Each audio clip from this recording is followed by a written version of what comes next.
Hey all, welcome back to my channel commerce knowledge pool.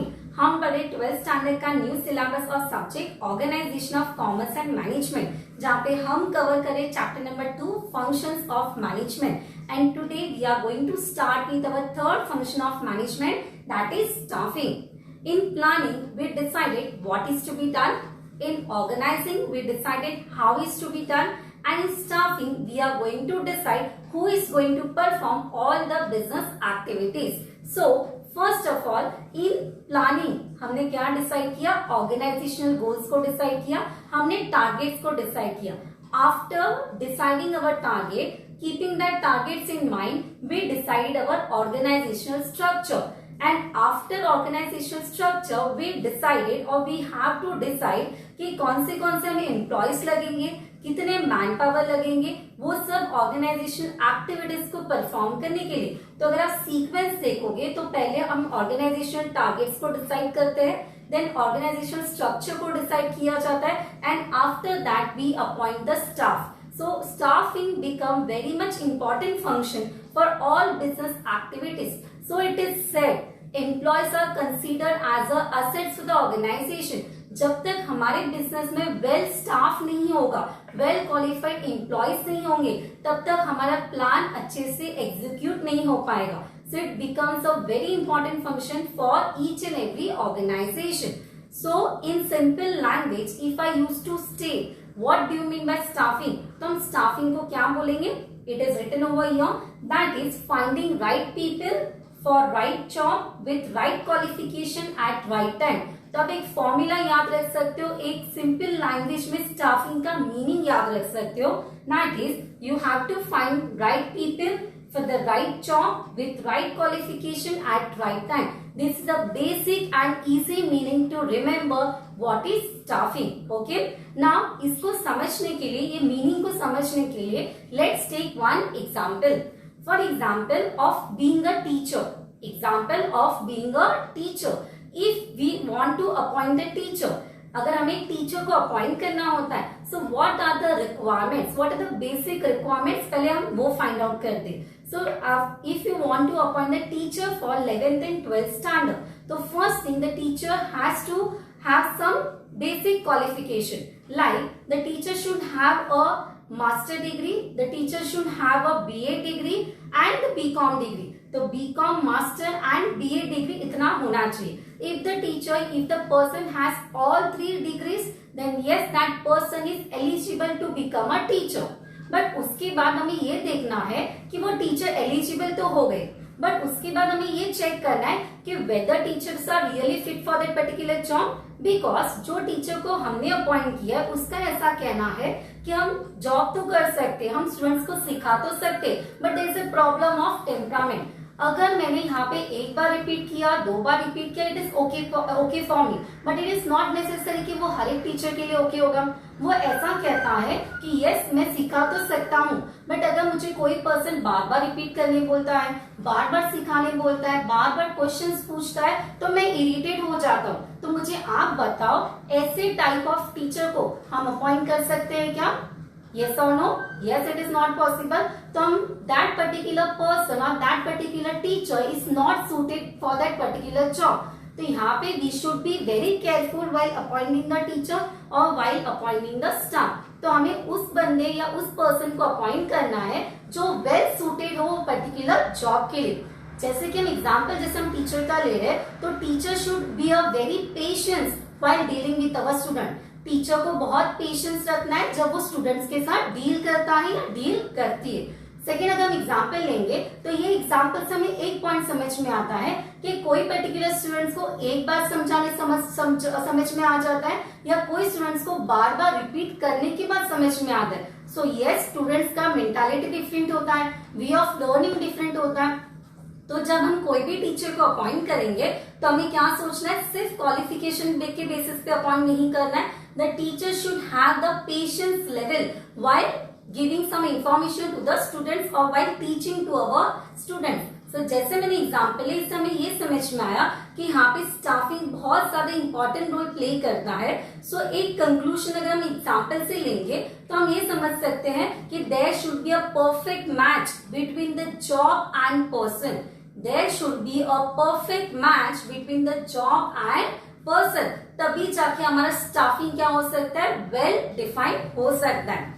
Next, अगर अभी हम start करेंगे with the meaning of staffing तो हम और बेटर वे से उसको समझ पाएंगे।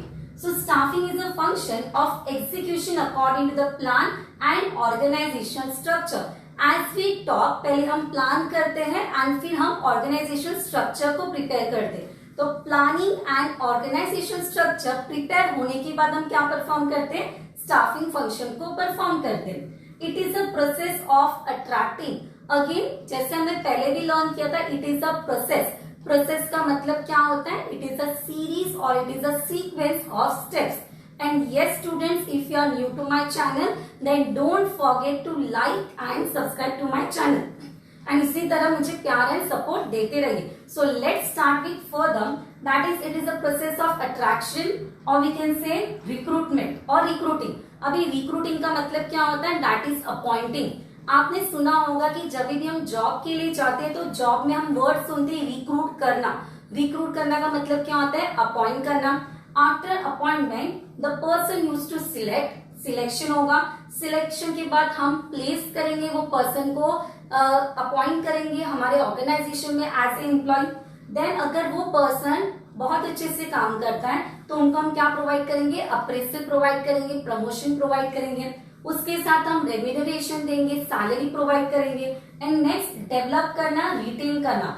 अगर वो एम्प्लॉय रियली हार्ड वर्क करता है हमारे ऑर्गेनाइजेशन के लिए तो हम क्या कर सकते हैं, उनको रिटेन कर सकते। रिटेन करना मतलब कंटिन्यूअस बेसिस पे हमारे ऑर्गेनाइजेशन में वो एम्प्लॉय को रखना। It is very important to have a qualified and skillful staff in the organization, जिसको हम यहाँ पे बोल सकते हैं रिटेन करना, मतलब वो एम्प्लॉय को ऑर्गेनाइजेशन में ही रखना for long number of years के लिए। अभी आप सोचोगे कि ऐसे हम कैसे कर सकते हैं, तो इसके लिए हमें जॉब सेटिस्फेक्शन देना होगा, हमें प्रॉपर सैलरी प्रोवाइड करना होगा, हमें प्रमोशन देना होगा, तभी जाके कोई भी एम्प्लॉय एक ही ऑर्गेनाइजेशन में लॉन्ग नंबर ऑफ ईयर्स तक रह सकता है। So it is very important to understand. और आपके यहाँ पे एक सजेशन है, दैट इज जब भी हम ये मीनिंग लिखेंगे तो आपको सीक्वेंस फॉलो करना है। That is first it should be attracting, then recruiting. जब तक हम अपॉइंट नहीं करेंगे तब तक सिलेक्ट होगा क्या, सिलेक्शन हो पाएगा क्या, नहीं हो पाएगा। जब तक हम सिलेक्ट नहीं करेंगे तब तक प्लेस होगा क्या, नहीं होगा। जब तक प्लेस नहीं होगा तब तक अप्रेजल नहीं होगा, प्रमोशन नहीं मिलेगा, सैलरी नहीं मिलेगा एंड डेवलप एंड रिटेनिंग नहीं होगा। So it is a request that you should follow the sequence for this particular meaning. आगे हम देखेंगे द बेस्ट वर्कफोर्स। जैसे यहाँ पे मैंने लिखा है द वर्कफोर्स, जो भी होता है आपके एम्प्लॉयज होते हैं वो बेस्ट होने चाहिए।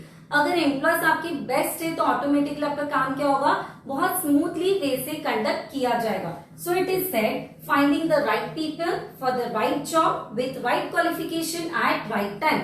ये फॉर्मूला को, ये बेसिक प्रिंसिपल को आपको अप्लाई करना है इन योर स्टाफिंग। सो इस तरह से हमने मीनिंग को कवर किया है, हमने एग्जाम्पल को समझा with the help of teacher. अभी हम स्टार्ट करेंगे with the definition, but before starting with the definition let's understand from organization point of view. For example, in any organization there is a basic requirement. कौन सा होता है, that is the capital, man power, your raw material and we can say machineries and technology. ये 5 का basic requirement होता है। सबके पास रॉ मटेरियल ऑलमोस्ट सेम हो सकता है, ठीक है, कम या ज्यादा। कैपिटल हमारे पास नहीं होगा तो हम बैंक से ले लेंगे। सो कैपिटल भी आपके हर एक के पास सेम और ज्यादा हो सकता है। टेक्नोलॉजी भी हर एक के पास आ सकता है, मशीन्स भी हर एक के पास आ सकता है। But what is the basic difference in all organization? Yes, can we see the human resource? Can we see the human resource is the basic difference between all organization. Human एक ऐसा resource है जिसको हम copy नहीं कर सकते। हम capital कहाँ से भी अरेंज कर सकते, हम टेक्नोलॉजी को सेम कॉपी कर सकते, हम रॉ मटेरियल सेम का सेम ला सकते, बट यहाँ पे ह्यूमन एक ऐसा रिसोर्स है जिसको हम कॉपी नहीं कर सकते। So it becomes a very important function of any organization to have a qualified skillful experience human resource, क्योंकि एक ह्यूमन ऐसा रिसोर्स है जो बाकी सब कॉम्पिटिटर्स के लिए एक कॉम्पिटिटिव एज क्रिएट कर सकता है, which will again create a profit for the organisation. So ये पॉइंट समझना बहुत ज्यादा इंपॉर्टेंट है कि हम सब कुछ कॉपी कर सकते हैं, हम सब कुछ ला सकते, बट ह्यूमन रिसोर्स एक ऐसा रिसोर्स है जिसको कॉपी नहीं किया जा सकता है। जो आपके ऑर्गेनाइजेशन में अगर ह्यूमन रिसोर्स बहुत अच्छे है, क्वालिफाइड, वेल मोटिवेटेड है, हार्ड वर्किंग है, तो डेफिनेटली आपके ऑर्गेनाइजेशन का क्या होगा, मैक्सिमम प्रॉफिट होगा। So it is said finding the right people for the right job with right qualification at right time. Now let's start with the definition which is given in your textbook, which is given by Theo Heyman. That is the staffing function pertains to recruitment, जो हमने meaning में देखा, recruit करना मतलब appoint करना, then select करना, develop करना, training provide करना, कंपेंसेशन देना for the subordinate manager. So all this again you have to write in a sequence, and since it is a definition, आपको as it is he mention करना होगा। सो I hope अभी तक जो हमने cover किया वो आपको समझा होगा, क्योंकि आपको बेसिक ऑफ स्टाफिंग या meaning and concept of staffing clear होगा, तभी जाके आपको नेक्स्ट वीडियो में आपको इंपॉर्टेंस ऑफ स्टाफिंग समझेगा। ठीक है, still if you have any doubt you are free to ask in the comment box. Thank you for watching.